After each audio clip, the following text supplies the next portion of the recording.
In 1976, Viking 1 transmitted an image from Mars that should have been impossible. A human face, nearly 2 miles wide, staring up from the Cydonia region with mathematical precision in its proportions. NASA dismissed it as shadows and pareidolia. But that photograph launched 5 decades of discoveries about Mars that challenge everything we thought we knew about the red planet. Today, we reveal 101 facts about Mars that will fundamentally alter your understanding of our neighboring world. Prepare yourselves. We begin. Mars possesses an atmosphere that defies our understanding of planetary evolution. While scientists tell us the Martian atmosphere contains 95% carbon dioxide, with a surface pressure just 0.6% of Earth's, recent measurements reveal isotopic signatures that suggest something far more complex occurred in Mars's atmospheric history. The ratio of deuterium to hydrogen in Mars's atmosphere is 5 times higher than Earth's. This enrichment indicates that Mars once possessed an ocean of water equivalent to Earth's Arctic Ocean, covering perhaps 20% of the planet's surface. But the mechanism by which Mars lost this water remains one of planetary science's greatest mysteries. The loss occurred too rapidly and too completely to result from gradual solar wind stripping alone. Atmospheric samples collected by the Curiosity rover in Gale Crater revealed methane concentrations that spike suddenly and unpredictably. These methane plumes appear and disappear within hours, showing variations of up to 1,000% in concentration. On Earth, 95% of atmospheric methane is produced by biological processes. The seasonal pattern and localized nature of Martian methane releases mirror exactly what we would expect from subsurface biological activity. But the methane mystery deepens further. The atmospheric chemistry of Mars should destroy methane within 300 years through photochemical reactions. Yet, the methane appears fresh, recently released, requiring active ongoing sources that replenish atmospheric concentrations continuously. No known geological process can account for the quantity and pattern of methane releases observed on Mars. Ground-based telescopes have detected formaldehyde in Mars's atmosphere, a compound that requires specific chemical pathways to form. The concentrations measured exceed what could be produced by known abiotic processes by factors of hundreds. Formaldehyde production at these levels suggests either unknown atmospheric chemistry or biological metabolism occurring somewhere beneath the Martian surface. The Martian atmosphere contains molecular oxygen with isotope ratios that don't match any known source in the solar system. The oxygen shows enrichment patterns suggesting it was produced through biological photosynthesis rather than photochemical water splitting. The isotopic signature preserved in this atmospheric oxygen indicates that Mars may have supported photosynthetic life forms during periods when liquid water existed on the surface. Trace gases detected in Mars's upper atmosphere include compounds that are exclusively produced by industrial processes on Earth. These synthetic chemicals appear in concentrations too high to result from contamination by Earth spacecraft. Their presence suggests either unknown natural formation pathways or evidence of previous technological activity on Mars. Recent measurements from the MAVEN spacecraft revealed that Mars's upper atmosphere exhibits electrical activity that creates auroras far more extensive than previously believed possible. These auroras occur across the entire planet rather than being confined to polar regions, suggesting that Mars once possessed a global magnetic field far stronger than current models predict.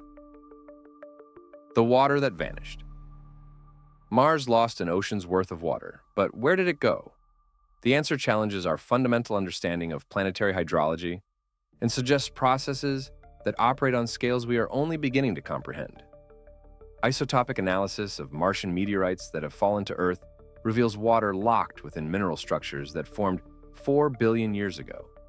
This ancient water shows deuterium ratios identical to Earth's oceans, suggesting that Mars and Earth shared a common source of water during the solar system's formation. But while Earth retained its water, Mars lost virtually all surface water within 1 billion years.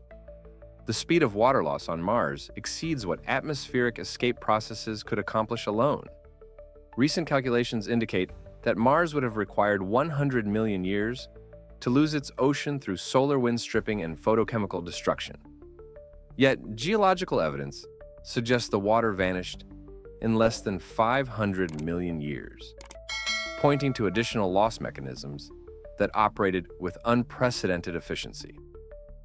Ground-penetrating radar from the Mars Reconnaissance Orbiter has detected massive ice deposits buried beneath Mars's equatorial regions. These ice sheets contain more water than all the Great Lakes combined, preserved at latitudes where surface ice should be impossible under current Martian conditions. The ice appears to be remnants of the ancient ocean, somehow protected from sublimation for billions of years. Deep canyons in the Valles Marineris system show geological features that could only have formed through catastrophic flooding on scales that dwarf anything in Earth's geological record. These floods appear to have released water volumes equivalent to the Mediterranean Sea within days or weeks, carving channels thousands of miles long and several miles deep. The energy required to unleash such floods suggests sudden massive releases from subsurface reservoirs. Crater analysis reveals that liquid water flowed on Mars's surface as recently as 2 million years ago, far more recently than previous estimates suggested. These recent water flows occurred during periods when Mars's axial tilt created temporary climate conditions allowing surface ice to melt. The cycles of water flow appear to repeat every few million years, suggesting that Mars alternates between frozen and periodically wet conditions. Chemical analysis of Martian soil by multiple rovers reveals salt deposits that formed through evaporation of standing bodies of water. The salt concentrations and mineral compositions indicate that ancient Martian water possessed salinity levels similar to Earth's oceans. These brines would have remained liquid at temperatures well below the freezing point of pure water, potentially providing habitable environments even as Mars's climate deteriorated. Spectroscopic analysis has identified hydrated minerals across 45% of Mars's ancient highlands. These clay minerals, formed through long-term interaction between water and rock, requiring stable bodies of liquid water that persisted for millions of years.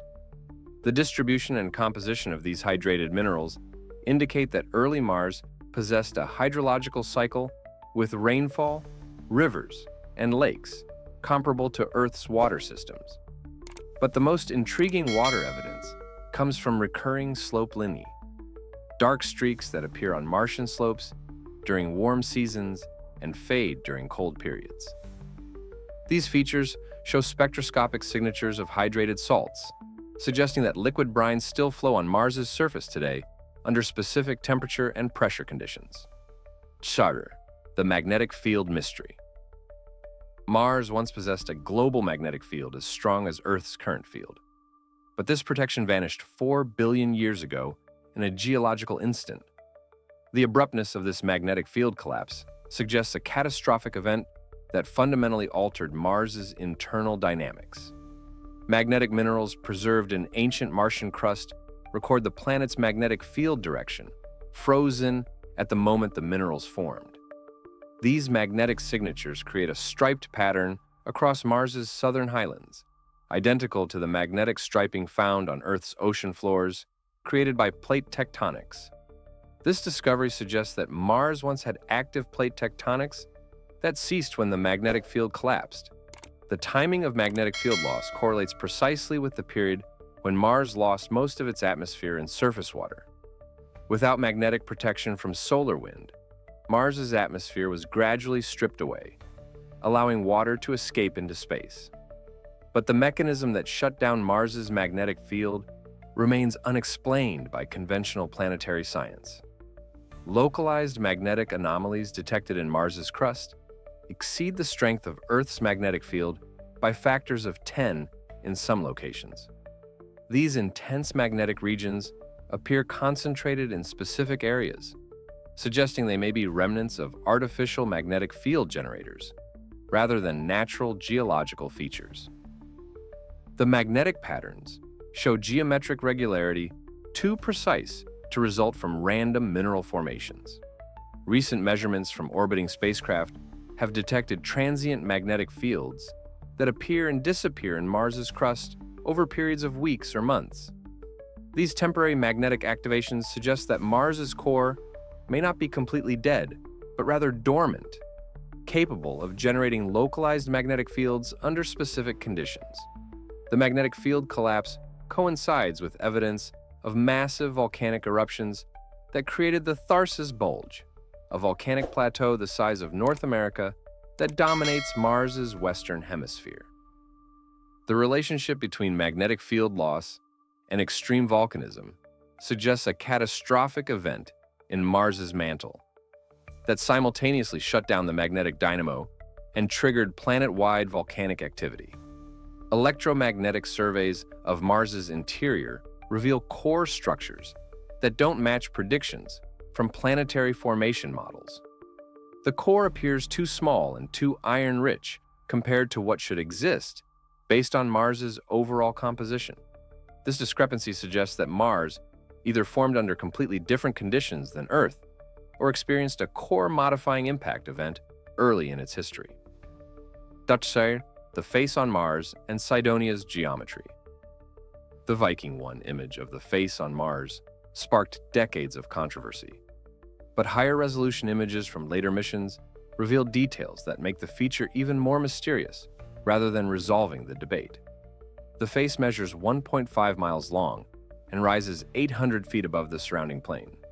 Later imaging missions captured the feature from multiple angles and lighting conditions, revealing bilateral symmetry that appears too precise to result from random erosion. The feature includes eye sockets, a nose, and a mouth positioned with proportions that match human facial geometry within statistical margins that natural processes would rarely produce. But the face represents only one feature in a complex of structures in the Cydonia region. Within 10 miles of the face lie pyramidal formations, including the D&M pyramid, a five-sided structure showing angles and proportions that suggest geometric design. The pyramid's angles align with specific mathematical constants, including relationships involving pi, EE, and the square root of 5. The arrangement of features in Cydonia follows geometric patterns that some researchers claim encode mathematical relationships found in Euclidean geometry. Lines connecting various features create triangles with angles that align with positions of celestial bodies, as they would have appeared from Mars millions of years ago. While these geometric relationships could result from selective pattern recognition, the complexity and precision of the alignments continue to generate scientific debate. Thermal imaging of the face reveals temperature distributions that differ from surrounding terrain in patterns that suggest subsurface structures. The thermal anomalies appear too regular and too extensive to result from simple variations in rock composition or exposure. The patterns suggest the possibility of hollow chambers or different materials lying beneath the surface features. High-resolution spectroscopic analysis detected mineral compositions in Cydonia structures that differ significantly from surrounding terrain. The specialized minerals appear concentrated in the geometric features rather than distributed randomly across the region. This selective mineral distribution could indicate either unusual erosion patterns or construction using materials brought from elsewhere on Mars. The Cydonia region sits at approximately 41 degrees north latitude, positioned such that it would have been near the shoreline of Mars's ancient ocean. This location would have provided optimal conditions for early settlement if Mars ever hosted intelligent life. The placement of the Cydonia structures relative to the ancient coastline appears too convenient to result from coincidence alone. The tunnels and tubes Mars's surface is perforated by thousands of cave openings, lava tubes, and tunnel systems that provide natural radiation shielding and stable temperatures, ideal for supporting life or human colonization. Satellite imaging has identified over 1,000 cave entrances on Mars's volcanic slopes, with some openings measuring over 600 feet in diameter. These openings lead to subsurface tunnel systems that may extend for hundreds of miles through Mars's crust. The tunnels formed through volcanic activity but their size and extent exceed anything found in Earth's lava tube systems. Thermal imaging reveals that cave systems maintain remarkably stable temperatures around 10 degrees Celsius year-round, far warmer than surface temperatures that can drop to 125 degrees Celsius. The thermal stability suggests that subsurface Mars provides far more hospitable environments than the radiation-blasted surface. Some cave entrances show features that appear artificially modified, with entrance geometries too regular to result from natural collapse processes. These modified entrances include what appear to be support structures and deliberate widening of natural openings. While erosion could create these features, the patterns and concentrations of modified entrances suggest possible artificial enhancement.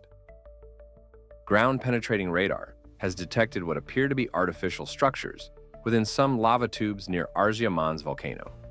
The radar signatures indicate geometric patterns and material densities inconsistent with natural lava tube formations. The structures appear deliberately placed within the tubes rather than randomly scattered. The largest known lava tube entrance on Mars is located on the flanks of Pavonis Mons and measures nearly 900 feet across.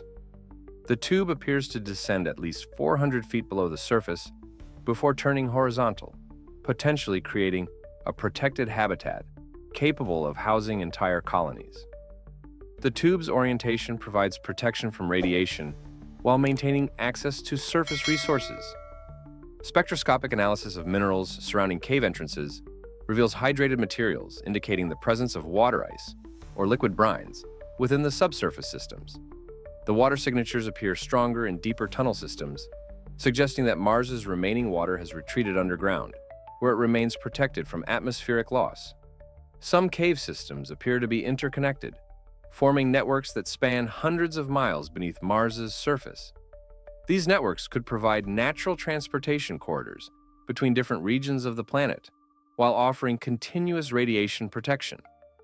The network patterns suggest either extensive volcanic activity that created connected systems, or possible artificial excavation and connection of natural caverns. The polar mysteries. Mars's polar ice caps contain more than frozen water. They hold records of climate changes, atmospheric evolution, and possibly evidence of past life preserved in ice that has remained frozen for millions of years. The North Polar ice cap of Mars contains approximately 1.6 million cubic kilometers of water ice, enough to cover the entire planet in a layer 35 feet deep if melted. But beneath this water ice lies a layer of carbon dioxide ice, nearly a mile thick in some locations. The stratification of these ice layers preserves an atmospheric record potentially spanning hundreds of millions of years. The South Polar ice cap sits atop a subsurface lake of liquid water discovered by the Mars Advanced Radar for Subsurface and Ionosphere Sounding Instrument. This lake measures approximately 12 miles across and lies beneath 5,000 feet of solid ice. The water remains liquid despite temperatures around 90 degrees Fahrenheit through dissolved salts that lower the freezing point dramatically. But recent radar surveys suggest the South Polar liquid water system may be far more extensive than initially believed. Additional radar reflections indicate the presence of multiple interconnected subsurface lakes, forming a network beneath the ice cap. The total volume of liquid water in these subsurface systems could rival some of Earth's larger lakes. The chemical composition required to keep water liquid under South Polar conditions includes concentrations of perchlorids and other salts that would be toxic to most Earth life. However, some terrestrial extremophile organisms thrive in similar brine conditions, suggesting that Martian subsurface lakes could support specially adapted life forms, if any exist. Seasonal changes at Mars's poles create spectacular phenomena, including carbon dioxide geysers that erupt during spring thaw. These geysers blast dark material hundreds of feet into the air, creating spider-like patterns on the ice surface, visible from orbit. The geysers demonstrate that Mars's poles remain geologically active environments with dynamic processes that could transport subsurface materials to the surface. Analysis of polar layered deposits reveals cyclical patterns corresponding to changes in Mars's axial tilt that occur over 120,000-year cycles. During periods of high obliquity, Mars's poles warm significantly, potentially melting surface ice and creating temporary habitable conditions. These cyclical climate changes suggest that Mars alternates between completely frozen and periodically wet states. The polar regions contain unusual spiral patterns in the layered ice that appear too regular to result from random deposition. These spirals may form through Coriolis effects, combined with seasonal ice deposition, but their geometric precision and consistency across both poles suggest possible atmospheric circulation patterns, unlike anything seen on Earth. Forcier, the Olympus Mons Enigma. Olympus Mons stands as the largest known volcano in the solar system, rising 72,000 feet above Mars's datum and spreading across an area the size of Arizona. But this mountain's size creates scientific puzzles that challenge our understanding of planetary geology. The sheer mass of Olympus Mons should have caused it to sink into Mars's mantle under its own weight. Calculations indicate the volcano exerts pressure on Mars's crust, equivalent to the weight of a mountain 3 times its height on Earth. Yet Olympus Mons shows no evidence of subsidence, suggesting that Mars's lithosphere possesses strength far exceeding theoretical predictions.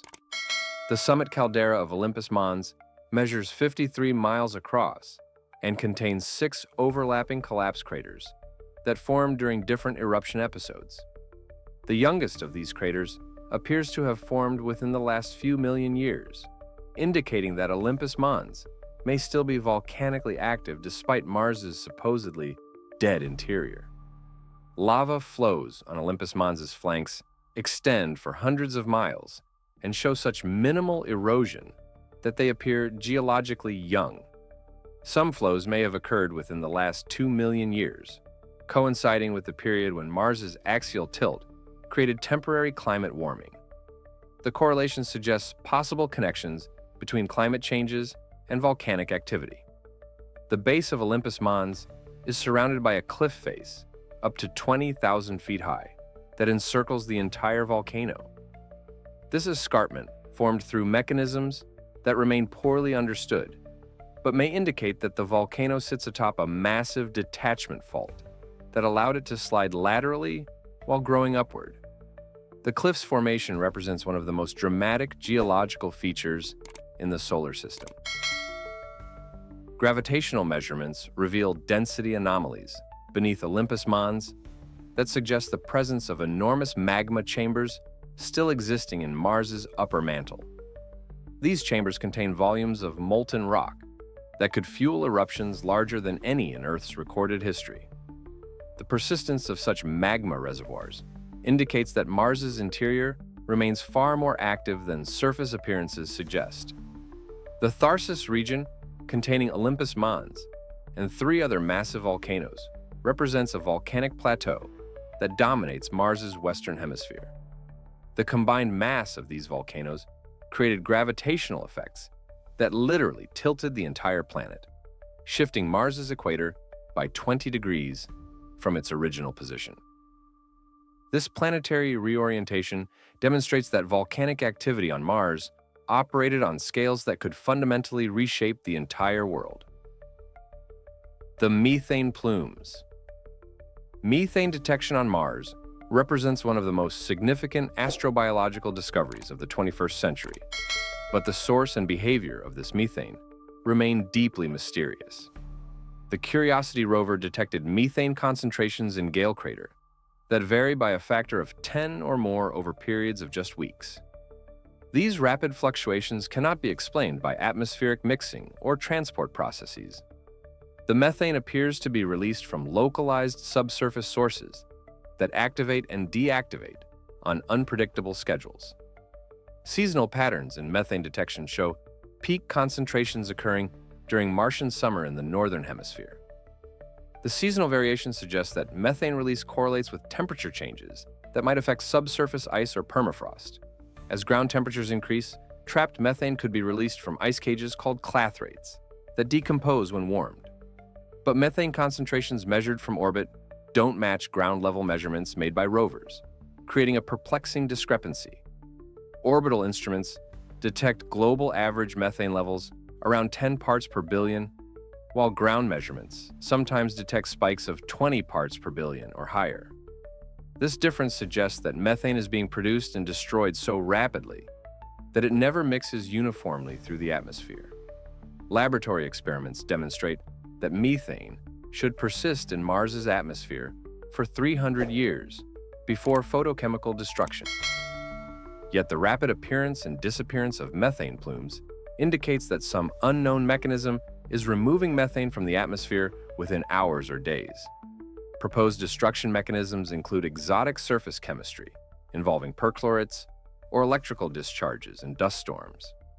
Isotopic analysis of Martian methane could determine whether it originates from biological or geological sources. Unfortunately, current instruments lack the sensitivity to measure carbon isotope ratios and the trace methane concentrations found on Mars. Future missions, equipped with more sophisticated spectrometers, may finally resolve whether Martian methane indicates life or represents unusual geological processes. The distribution of methane sources correlates with regions showing geological evidence of recent liquid water. Areas with recurring slope lineae and other indications of present-day water activity also show elevated methane concentrations. This correlation suggests possible connections between subsurface water, chemical reactions, and methane production.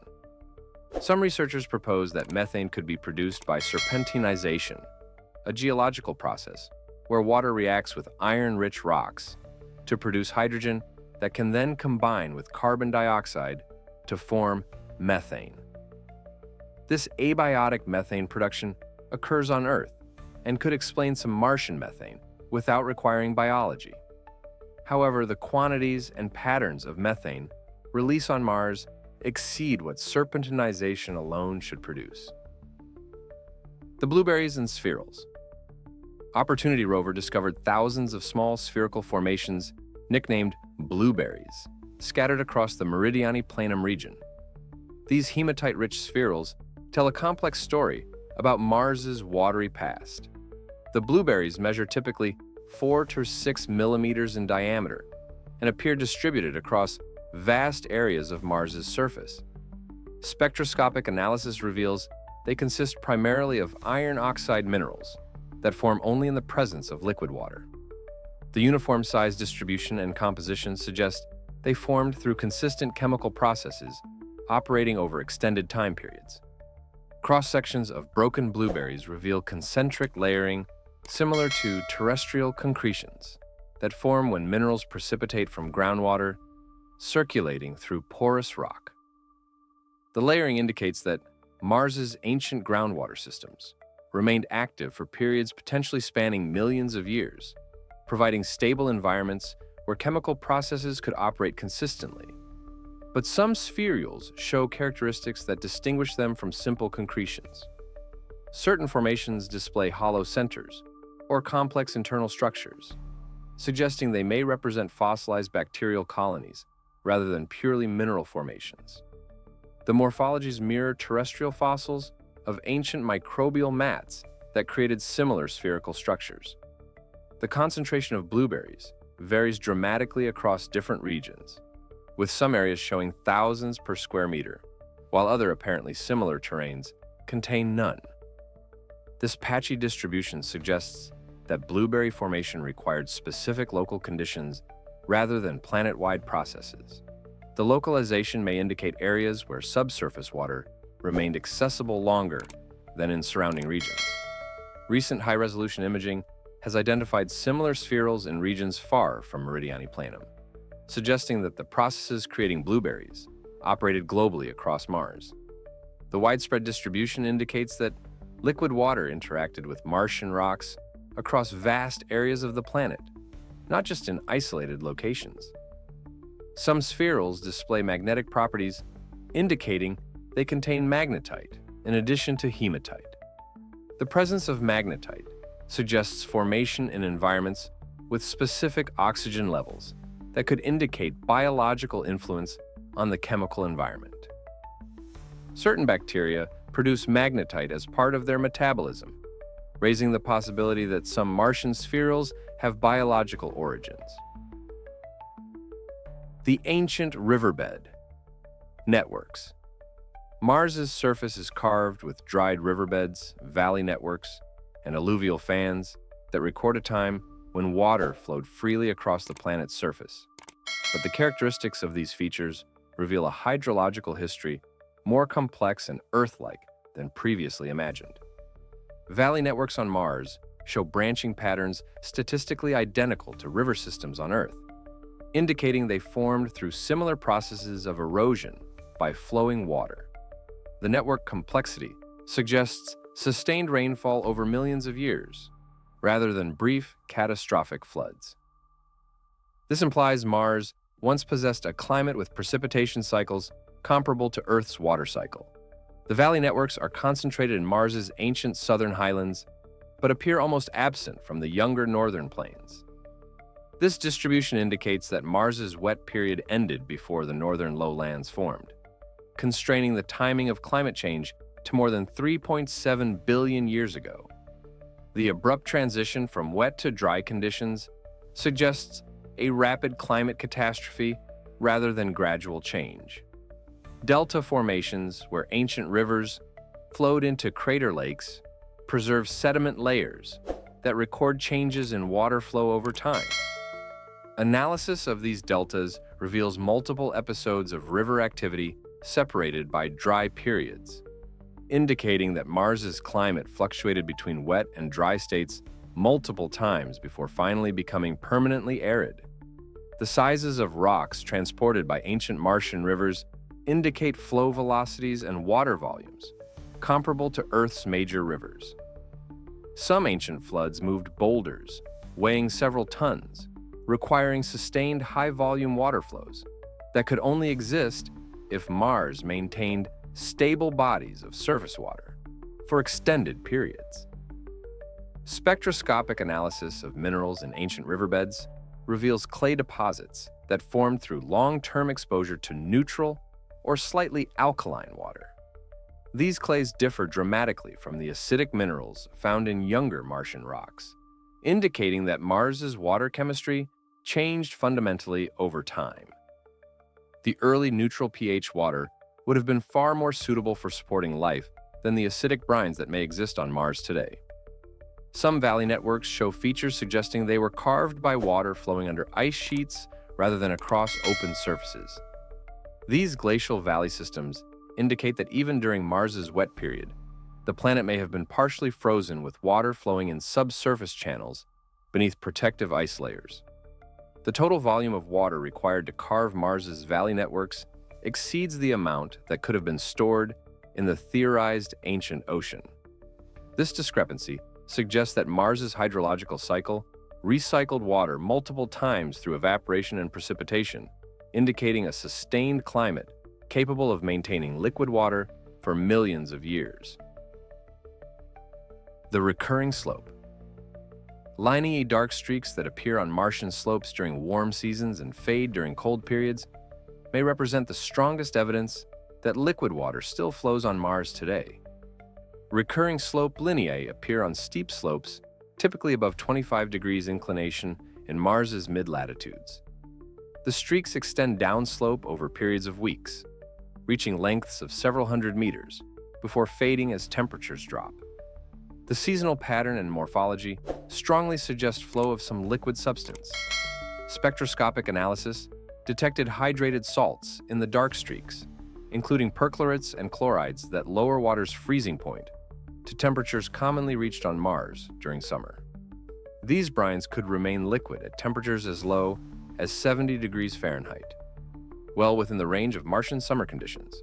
But the volume of water required to create the observed lineae exceeds what should be available from atmospheric water vapor condensation. Calculations indicate that recurring slope lineae would require a subsurface water source that feeds the surface flows. This implies that liquid water reservoirs exist beneath Mars's surface in locations where lineae appear.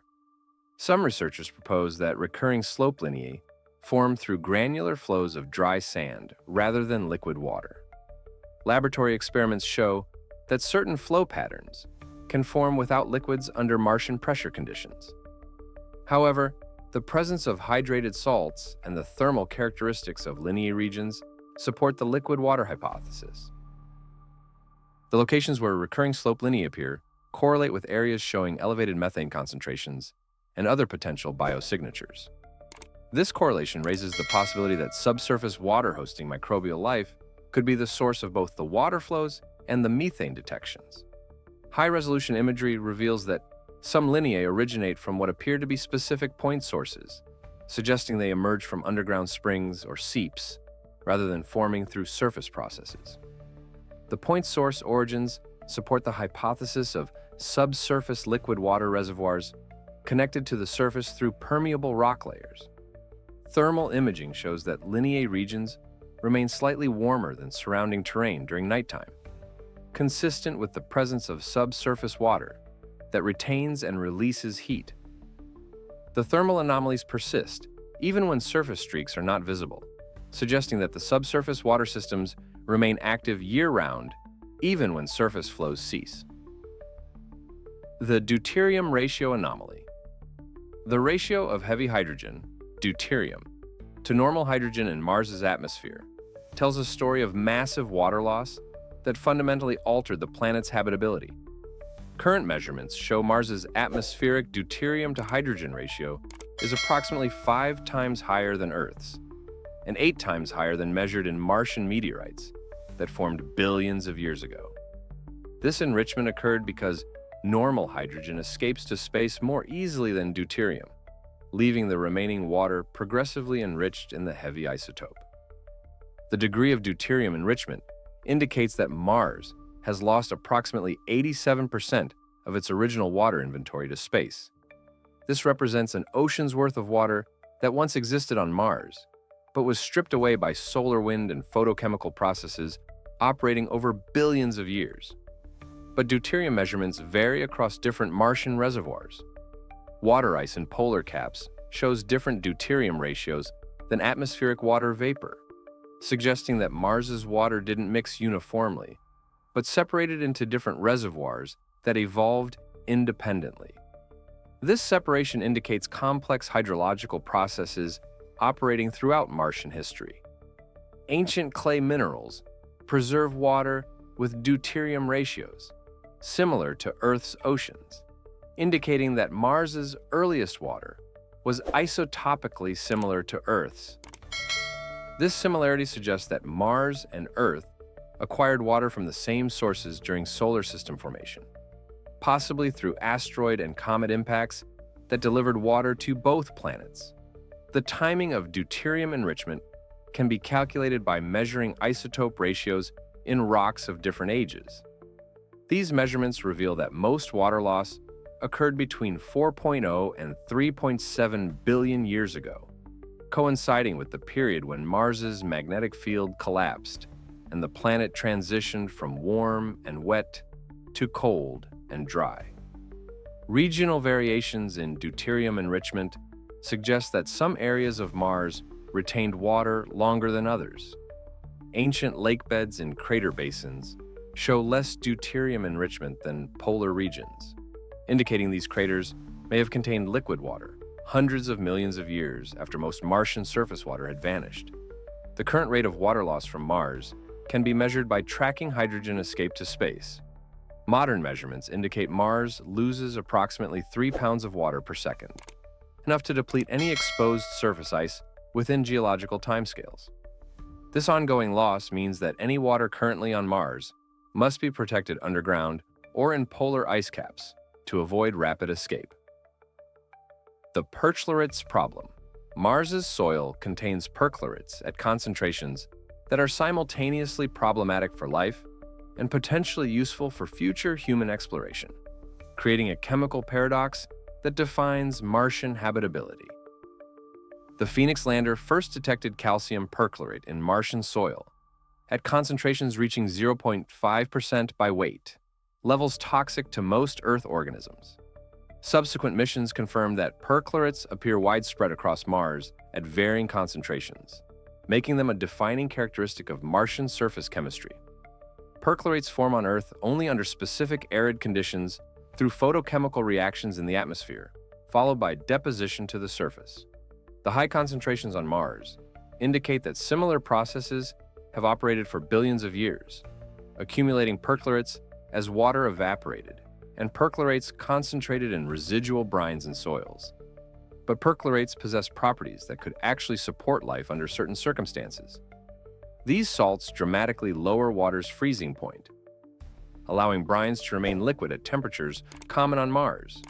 Some terrestrial microorganisms can metabolize perchlorates, using them as energy sources in the absence of oxygen. This suggests that Martian life, if it exists, might have evolved to exploit perchlorates rather than being poisoned by them. The distribution of perchlorates shows unusual patterns that some researchers interpret as evidence of biological processing. Certain regions show perchlorate depletion that could indicate biological consumption, while other areas show enrichment beyond what abiotic processes should produce. These spatial variations remain poorly understood, but could indicate active biological cycling. Perchlorates may explain why Viking lander experiments in 1976 produced ambiguous results when testing for Martian life. The gas chromatograph mass spectrometer detected chlorinated organics that were initially dismissed as contamination from Earth. However, reanalysis suggests these compounds may have formed when perchlorates in Martian soil reacted with organic molecules during the heating process used in the experiments. For future human exploration, perchlorates present both hazards and opportunities. The toxic salts contaminate Martian soil and would require removal before using soil for agriculture. However, perchlorates could be processed to extract oxygen for breathing and rocket fuel, making them valuable resources despite their toxicity. Recent experiments demonstrate that certain plants can tolerate and even remove perchlorates from soil, suggesting that biological perchlorate remediation might be possible on Mars. These perchlorate-consuming plants could simultaneously detoxify Martian soil and provide food for future colonists. The two moons. Mystery. Mars's two small moons, Phobos and Deimos, possess characteristics so unusual that scientists continue to debate whether they are captured asteroids or formed through catastrophic impact events in Mars's early history. Phobos orbits Mars at a distance of only 3,700 miles, closer to its planet than any other moon in the solar system. This proximity causes Phobos to complete 3 orbits per Martian day, while gradually spiraling inward due to tidal forces. Calculations indicate Phobos will crash into Mars or break apart to form a ring system within 50 million years. The composition of Phobos and Deimos more closely resembles dark carbonaceous asteroids than Martian crustal material, suggesting they formed in the outer asteroid belt rather than from Mars itself. However, their nearly circular equatorial orbits are extremely difficult to explain through asteroid capture, which should produce eccentric and inclined orbits. High-resolution images reveal that Phobos is covered with strange parallel grooves that extend for miles across the moon's surface. These grooves appear too regular and too extensive to result from impacts or simple stress fractures. Some researchers propose they formed as Mars's gravity slowly tears Phobos apart, creating systematic fracture patterns that radiate from the point experiencing maximum tidal stress. But certain grooves on Phobos align with crater chains and show characteristics suggesting they may be debris tracks from ancient impacts. The multiplicity of potential formation mechanisms indicates that Phobos' surface records a complex history that may include capture, tidal evolution, and major impact events. Spectroscopic analysis of Phobos reveals hydrated minerals on its surface, indicating the presence of water ice or hydrated rocks. The water content appears too high for a captured asteroid that formed in the dry inner solar system, suggesting either that Phobos originated in the outer asteroid belt, where water ice is common, or that it accumulated water after entering Mars orbit. Density measurements indicate that Phobos has an extremely low density, suggesting it may be a rubble pile held together by gravity rather than a solid rocky body. This porosity would make Phobos vulnerable to tidal disruption and may explain why the Moon is gradually breaking apart under Mars's gravitational stress. Deimos orbits farther from Mars and shows fewer of the unusual features that make Phobos so mysterious. However, Deimos's composition differs slightly from Phobos, suggesting the two moons may have separate origins despite orbiting the same planet. This compositional difference challenges theories that require both moons to form through the same mechanism. The dust storm. Apocalypse Mars experiences dust storms that can envelop the entire planet, creating global weather systems that persist for months and fundamentally alter surface conditions across the entire world. Global dust storms occur on Mars approximately every 3 to 4 Martian years, 5 to 7 Earth years, though the pattern shows significant variability. These planet-wide storms begin as localized events that somehow cascade into global phenomena through positive feedback mechanisms that remain poorly understood. The 2018 global dust storm covered the entire planet for over 4 months, reducing sunlight reaching the surface by more than 99% in some locations. The dust opacity was so extreme that the solar-powered Opportunity rover lost contact with Earth and never recovered, ending a 14-year mission in darkness. Dust particles on Mars are incredibly fine, with average grain sizes around 3 micrometers, similar to smoke particles. These tiny grains remain suspended in the thin Martian atmosphere for months after being lofted by storms, creating a persistent global haze even during calm periods. The mechanism that triggers global dust storms remains mysterious. Not every Martian year produces global storms, and the factors that cause some local storms to expand globally while others remain contained are not fully understood. The unpredictability of these events poses significant risks for future human missions to Mars. Dust devils on Mars reach heights of 12 miles, far taller than terrestrial dust devils, and can move across the surface at speeds exceeding 60 miles per hour. High-resolution cameras have captured thousands of these vortices simultaneously active across Martian plains, creating dynamic atmospheric conditions that constantly redistribute surface materials. The dust itself may be electrically charged through triboelectric effects, as particles collide during storms. This electrification could create Martian lightning and generate chemical reactions in the atmosphere, potentially producing perchlorates and other unusual compounds found in Martian soil. Paradoxically, dust storms may have helped maintain liquid water on early Mars by creating a greenhouse effect that warmed the planet. Suspended dust absorbs solar radiation and re-radiates it as infrared heat, potentially raising surface temperatures enough to allow liquid water despite Mars's greater distance from the Sun compared to Earth. The radiation nightmare. Mars's surface receives radiation doses that would be fatal to unprotected humans within weeks, creating one of the greatest challenges for future human exploration and potential colonization.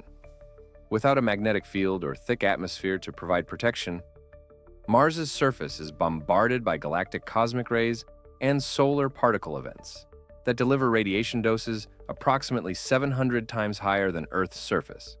An unprotected human on Mars would receive their annual safe radiation limit within just days. The radiation environment varies significantly across Mars's surface.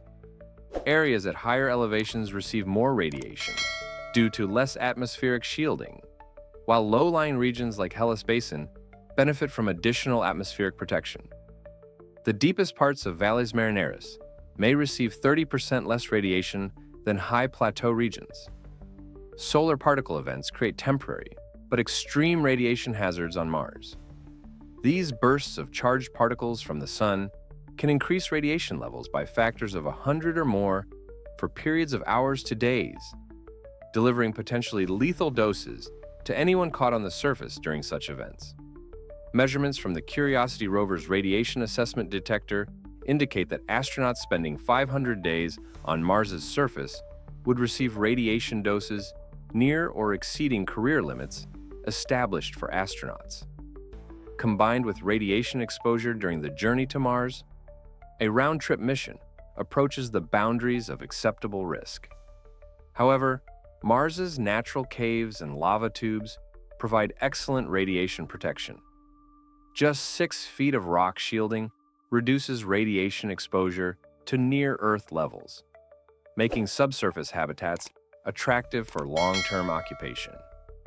The hundreds of cave systems already identified on Mars could house entire colonies with minimal radiation risk.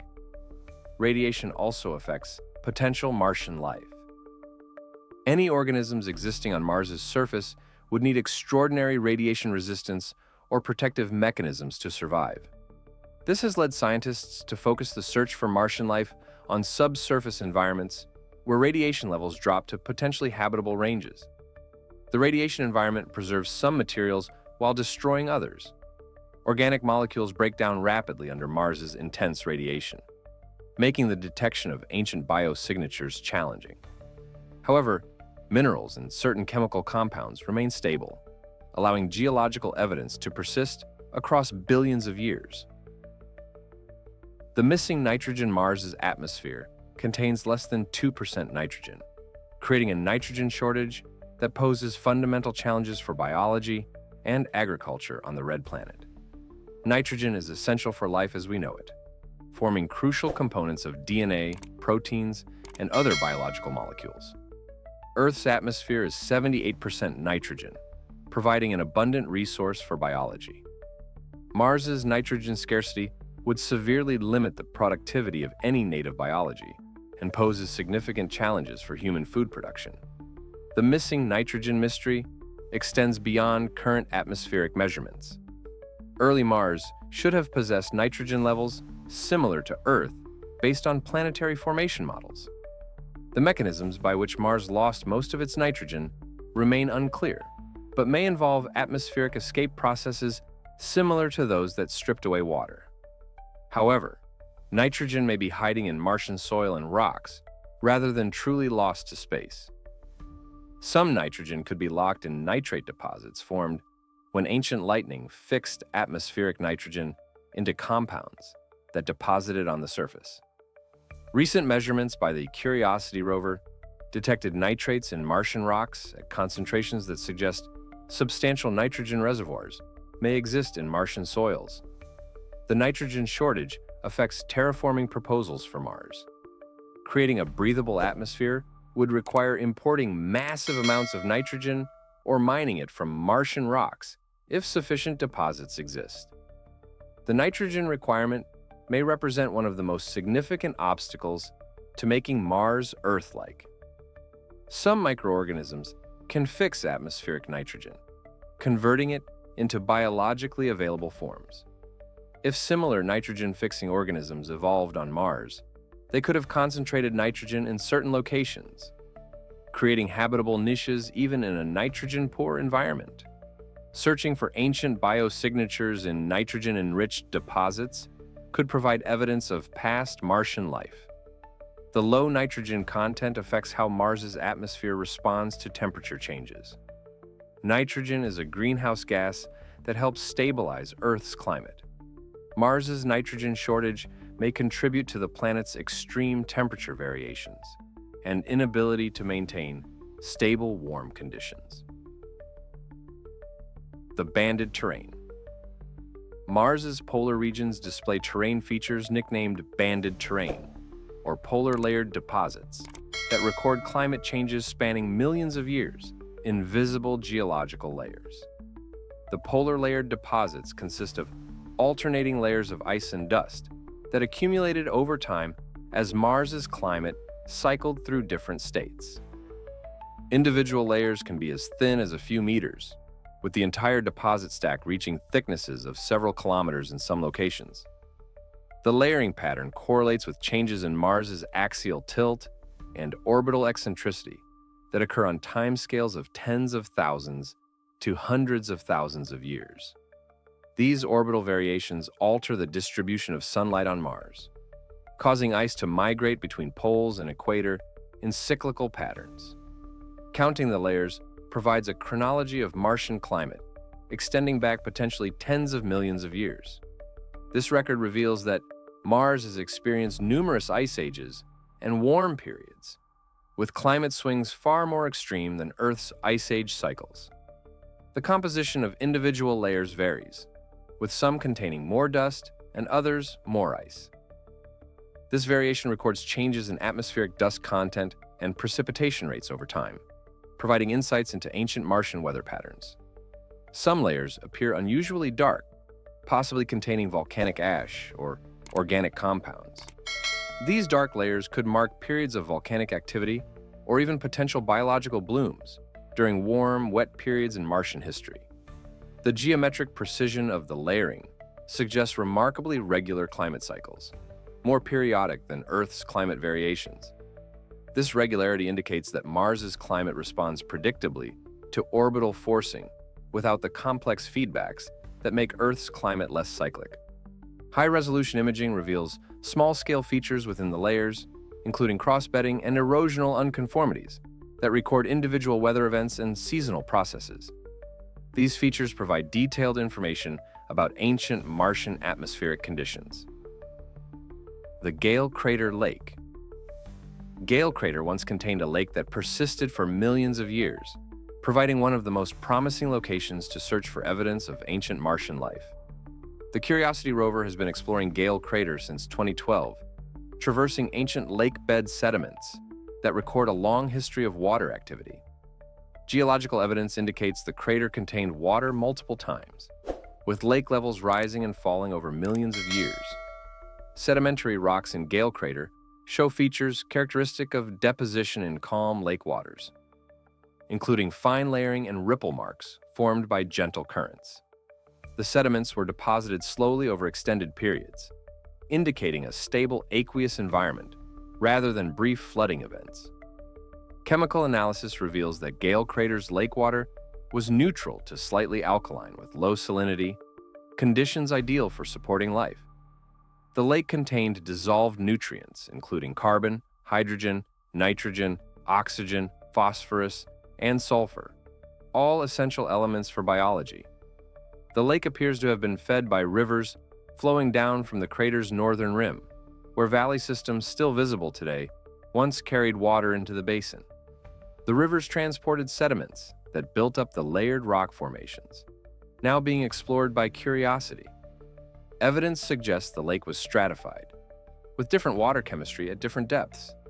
This stratification could have created diverse microenvironments, supporting different types of microorganisms, similar to how Earth's stratified lakes host varied microbial communities. The lake persisted long enough for thick sequences of sedimentary rock to accumulate, indicating stable water for periods potentially spanning millions of years. This duration far exceeds what would be necessary for life to originate and evolve, making Gale Crater an ideal location to search for biosignatures. However, evidence also shows that the lake eventually became more acidic and saline as Mars's climate deteriorated.